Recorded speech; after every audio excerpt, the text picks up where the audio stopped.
Jackson, Mississippi is where I live, and digging graves is what I've been doing my entire life.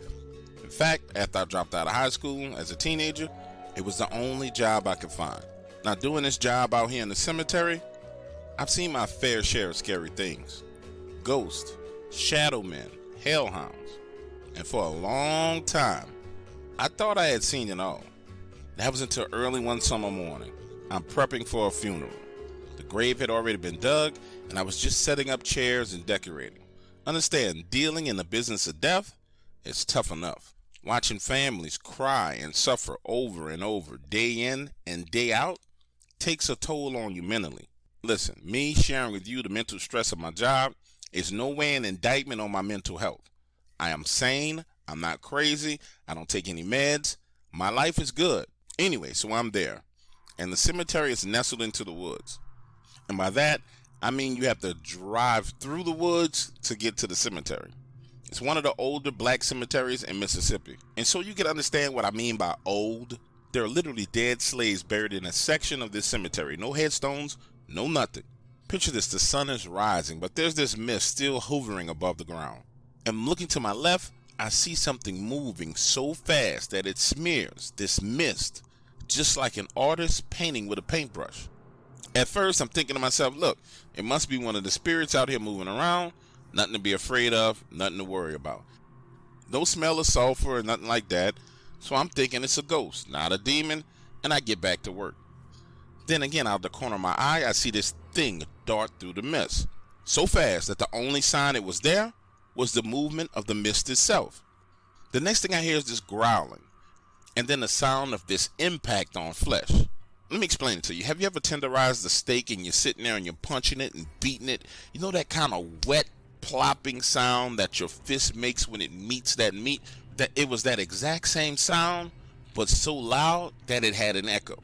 And let me tell you, after that, all hell broke loose. There was this low-pitched humming sound, followed by these growls so strong like nothing I ever heard, combined with the sound of metal twisting and bending. Keep in mind, all of this commotion is going on in the mist about 50 to 60 yards away from me. Then I see this thing that looks like a freaking monster from a sci-fi movie. Triangle head, this blackish gray metallic skin, long claws. This thing comes flying out of the mist about 6 feet above the ground like Hercules had just slung it, and slams into a tree. And I lie to you not, the only way to describe this is it was like something out of a movie. It hits the tree so hard it takes a chunk out. Hits the ground, bounces back up. What's up, ladies and gentlemen? It's your boy Dog Waters. I'm hoping that you enjoyed this story so far. It really is a good one. I'm getting back in my bag, in my production bag like I used to be. So you guys got some really good stuff coming. Head on over to the website iamdogwaters.com to check it out and listen to the entire story. And for those of you who are new to my channel and hearing this for the first time, head on over to iamdogwaters.com to become a member.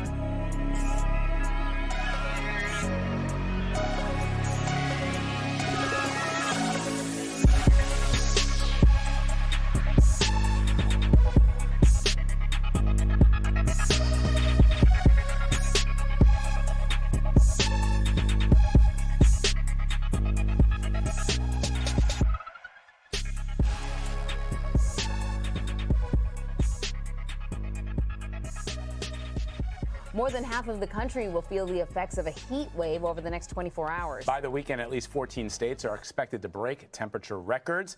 CBS News weather producer David Parkinson joins us now to talk about this heat wave. So just how bad is it expected to be, Dave? It's bad, and it is expanding in scope. So here's the situation. It was primarily contained to sort of the plains states on Wednesday. It expands today further east into the Ohio River Valley. By the time we get to tomorrow, it's throughout the East Coast. So by and large, when we take a look at the number of people that we're being impacted here with, we're looking at 150 million people under heat alerts. By the time we get to Saturday, 250 million people will actually be seeing high temperatures above 90 degrees. So it's a really, really uncomfortable situation. And it's not just the heat, it's the humidity? That's right. The old adage is absolutely correct. So let me explain what's going on here. Basically, you've got transport of Gulf moisture. You also have Barry's moisture. All of that together is making things exceptionally humid. You're getting all of this moisture on the ground. So you're getting these insanely high dew points. When we take a look at what the dew points are in some of the central sections of the country, we're looking at a dew point of 84 degrees in Mankato, 80 in Waterloo, Iowa, and 78 in Oshkosh. What that translates to in terms of when we look at the numbers, the high temperatures aren't that bad. It's 90 in Waterloo, 91 Mankato, 93 in Oshkosh. But look at those feels-like temperatures. 104 in Waterloo, 110 in Mankato. That's what an 84-degree dew point does to you. So the reason why I bring that up is it is a rinse and repeat situation throughout the country.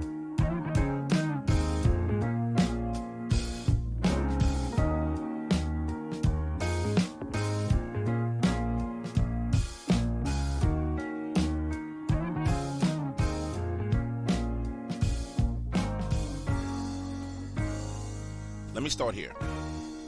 I've had a hell of a lot of Dogman encounters, but at the time I was having those encounters, I wasn't sure what was going on. It all started on one of those blazing summer days. I remember it clear as day, because all over the news they were talking about this heat wave. Dutch, my German Shepherd, had just bolted out of the back door. Now pause, let me tell you a little bit about Dutch. Dutch is my best friend. Hell, he's my only friend. And around my property, which is 22 acres, Dutch roams freely. That particular day, we were on the backside of the property fixing some fence posts when Dutch takes off running into the wood lines, quickly backs out, and then starts jumping up and down playfully. Then he takes off into the woods. Now, listen to me. Him taking off into the woods, again, it's nothing new to me. It didn't even cross my mind as being a threat. Time passes, and by time passing, I mean just enough time for me to realize that he's been gone too long. So I start calling him, Dutch, come here, boy. Dutch, come here. Now, looking back on all the events that have happened, I believe right now at this moment is when I had my first encounter. Because I hear this running through the woods, quick, heavy, bipedal footsteps. These footsteps are loud, louder than any human footsteps in the woods that I've ever heard. But get this, the next thing you know, the footsteps stop and Dutch comes running out of the wood line. He pauses, takes a look back into the woods, then walks over to me. Now, over the next few days, Dutch's behavior started to change. It was almost like he was working on shifts or something. He would be going into the woods for 30 minutes, then he'd come back. Then he'll leave me going for like 40 minutes, and he'll come back. Listen to this. That Saturday night, we're sitting on a sofa watching TV, when Dutch walks over to the window, stands there, and just starts looking out. Then he heads to the back door and starts whining and whimpering. Now, I'm thinking, okay, maybe the dog has used the bathroom, so I open the door. He takes off running full speed into the darkness. Again, in retrospect, I should have known something was off, because that night he came back with blood all over his body. I check, and it's not his blood. He wasn't hurt, he wasn't injured, just his whole body was bloody. The following day I head back to the backside of my property to finish working on the fence and find a dead deer carcass, head ripped from the body and partially eaten. Now listen to this.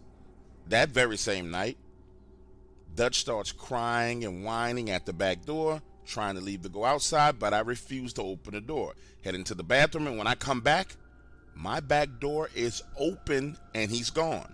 Now, look, I'm freaking out because I live in a small town, the kind of place where you don't have to lock your doors. My closest neighbor is 3 miles away. Dutch ain't opening no doors for himself. So I grab my rifle, head outside, and start circling the house looking around. Now, this is when I believe I first laid my eyes on Dogman, but I did not know what I was seeing. I have this small garage/workshop that I have about 25 yards away from my house, right? Mounted on that structure is this small motion sensor light. The light comes on, and for a brief second I see this thing running. It's on 2 legs, tall as the garage, and fast. By fast, I mean it's very fast. It runs past, and the next thing you know, there's Dutch chasing behind it. But not like he was trying to attack it or try and kill it. It was this playful jumping and leaping chasing behind this creature. So now I'm standing there in the darkness calling him, Dutch, come here, boy, Dutch, come here. It takes a few minutes, but soon I see him running in my direction. He runs past me up to the back porch and starts drinking water. Now, I'm sure you're thinking to yourself right now, this guy's foolish. There's no way he saw that and didn't freak out. Listen to me. I'm not telling you that I wasn't afraid. I'm not telling you that I wasn't in shock. I was completely confused by what I saw. But again, Dutch is my best friend. And if there was a real threat, I figured Dutch would have been behaving as such. But he wasn't. Get this, Dutch and I go back inside, and the next morning, there's a hog. I mean a 250-pound hog right on my back porch. Its neck is broken, but other than that, it's a perfectly good hog. So I take the hog, skin it, take the guts, throw it over in the woods, slap it on the grill, and start cooking me a meal. Now, that particular day, Dutch didn't go into the woods. He just stuck around the house, munching on this hog with me. Now, the next thing that happened was freaking creepy and very, very scary. Nighttime comes. I'm in the kitchen. I hear the back doorknob turning, then something pulling on the door, but it's locked. Now, Dutch is at the door, whimpering and whining, trying to go outside, but that night, I forced him to stay inside. The activity goes on for about a month. Deer, hogs left at my back door, Dutch running off into the woods, the doorknob shaking in the middle of the night, and I figured whatever this thing is, had to be harmless. Because based on what I saw and everything that it did, if it wanted to hurt me, it could have just ran through the walls of the house and got me. If it wanted to free Dutch from inside of the house based on the size of what I saw, it could have ripped the door frame off. Now listen to this. Just as I'm getting comfortable with the new dynamics of what's going on around my property, suddenly, one day, it just stopped. No more hogs, no more deers. Dutch wasn't whining or crying to go outside at night, and he seemed sad and depressed. That depression lasted for about a week, then he went back to normal. Now, listen to me. I know what people say about these dogmen. They're horrifying, mean, terrible killers. But that wasn't my experience, and that wasn't Dutch's experience either. I believe he made a friend, and in turn, I made a friend. Never once was this thing aggressive. It seemed to me like it just wanted to play.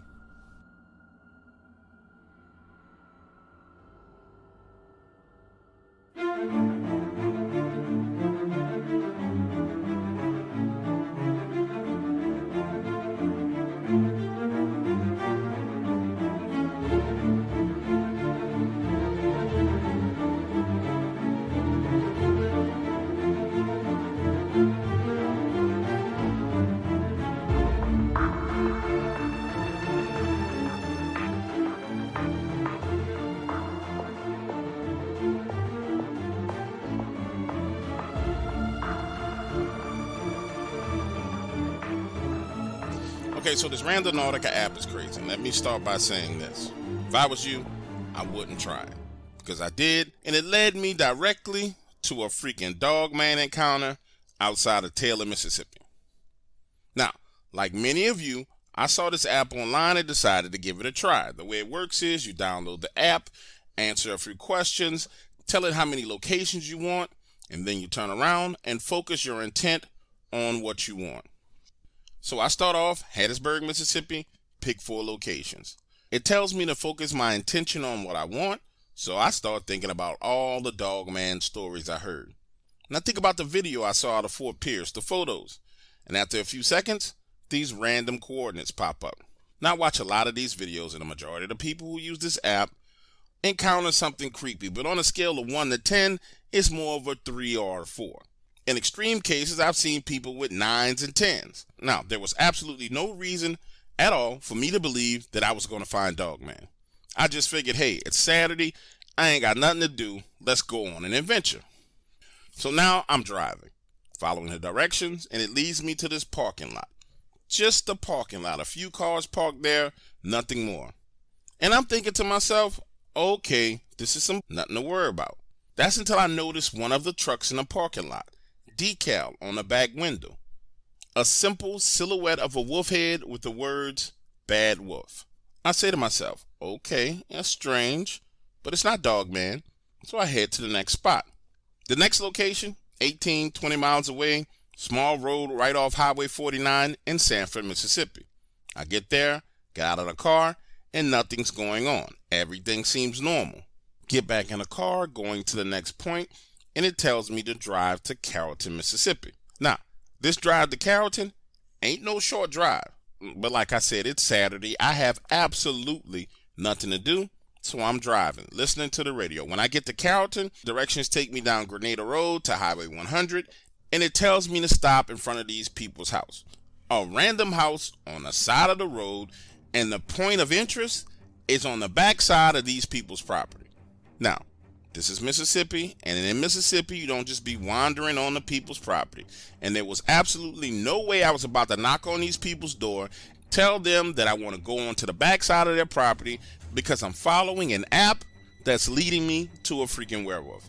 That wasn't happening, not doing it, so I get back in the car and proceed to the next spot. And right here is when my Dogman encounter really starts to get interesting, because the next point on this map is literally right outside of Taylor, Mississippi. Remember, I started in Hattiesburg. This is a lot of freaking driving. Now I'm headed down these back roads to Taylor, Highway 35 to Chadstone, then Highway 32 to 315, and I get to number 4 Club Road. And it stops me right along this right-of-way directly underneath the power line next to this body of water. Understand, I get out of the car, it's still broad daylight, but it is creepy as hell in this location. Listen, I'm less than a mile from that Highway 315, but you can't hear any cars. I'm alone on this right-of-way. And if you don't believe me, pull up Google Maps and look it up yourself. The app led me directly to that spot. As I get out of my car, I'm saying to myself, okay, this is definitely Dogman territory. And it was creepy, like I said, but nothing was happening. So I started walking around. I get about 40 to 50 yards away from my car. Driver's side door left open, car still running, then starts to move in the trees. And when I say move in the trees, I mean something up in the trees starts to move. I ain't talking about like a squirrel running around in the trees. No birds fluttering around in the trees either. The top of the freaking trees starts swaying back and forth and moving. Standing there, looking at the trees, moving back and forth like something is jumping from tree to tree, saying to myself, holy, what did I get into? Now turning, moving back in the direction of my car, the freaking driver's side door is closed. I know I left it open. I did it on purpose in case I needed to run and get in my car. The son of a bitch is closed. Now seeing this, I start to panic and I'm running full speed to my vehicle. Behind me, I can hear the trees rustling and shaking as if whatever it was in the trees was jumping from tree to tree to tree, paralleling me as I ran back to my car. When I get to my car door, the door is locked.